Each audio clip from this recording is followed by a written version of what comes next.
Modern organizations are systems. And traditionally in public administration, we always talk about the hierarchy. We describe the system in terms of the pattern of hierarchy.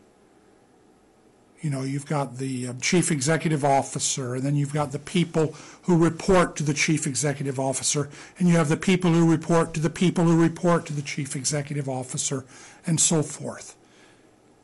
Well, yes, hierarchy is important. It's about authority, it's about accountability, it's about command and control, and so forth. It's a very important part of bureaucracy. Bureaucracy is basically the combination of hierarchy with defined processes. But I want to address modern organizations as systems not only in terms of hierarchy, but in terms of social networks and in terms of information technology networks. And this course in Computer Applications and Management Information Systems, MIS, is a combination of being about the IT network and the equipment itself and the social network that the IT resources support. Let me approach this in another way also.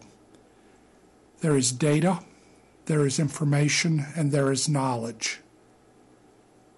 Data is a collection of data are a collection of facts that can be stored in a database. Data can be aggregated up into information. Data in and of themselves are not very valuable, but information can save a person's life because information has context. Information is a combining of data in a particular way at a moment of need. And that's why they call these things information systems. They manage data in order to be able to present information to people. And then there is knowledge. Knowledge management is about what people are able to do with their brains. Computers are incredibly capable at the level of data. They also can be used to make data available in aggregation as information. They also can support knowledge and knowledge management, although knowledge management is more about the social network, the relationships among people, in my opinion, than it is about the information system. We live in the information age. We still have agriculture, but this is not the age of agriculture. We still have industries, but this is not the age of industry. This is the information age. And most of the employment opportunities that the information age provides are opportunities for people qualified to be knowledge workers.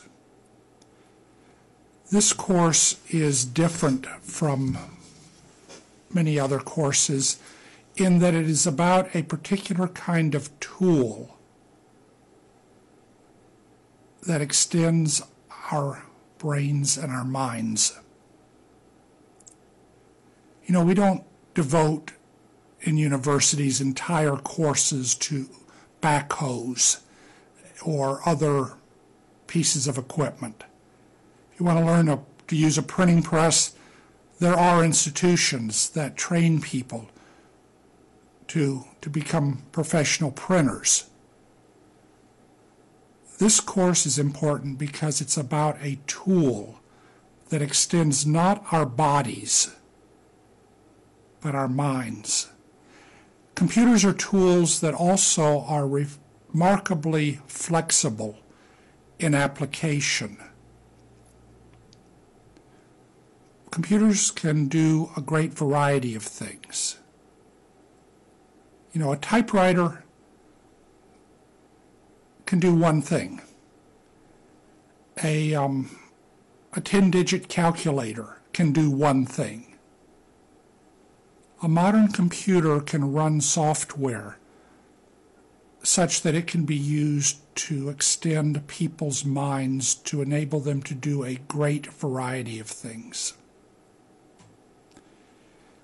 Let me touch on a few other terms briefly. End user refers to a person who uses computer applications in doing the job.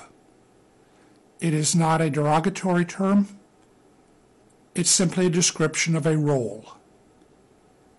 Programmers are programmers. They also are end users, but they write programs. That's their job. They may be end users of computers in other ways. End users need to know how to use computer applications, but more importantly, in my opinion, end users should be involved in the identification of the need for computer applications and in the analysis that goes into the creation of computer applications. In other words, end users, employees at all levels of the hierarchy, should be at the table when the discussion is about how is this organization going to choose or to build or to buy the applications that it uses to do its work. The chief information officer of an organization is the high-level administrator responsible for IT strategy and IT integration. The acronym is CIO.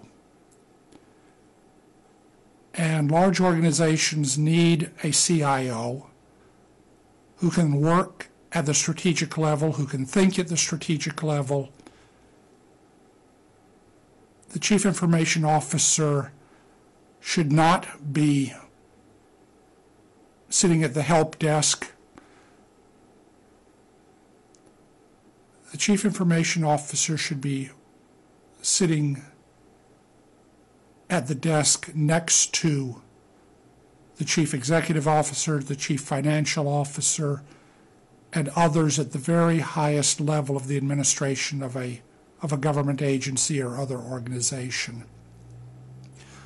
This course is not in itself adequate to become, completion of this course is not adequate to become a CIO, but this course is a step on that road. All managers in organizations need to be aware of the implications of the technology they use. Technology is not passive. Technology reflects the processes of the organization. Technology reflects the culture of the organization, and so forth.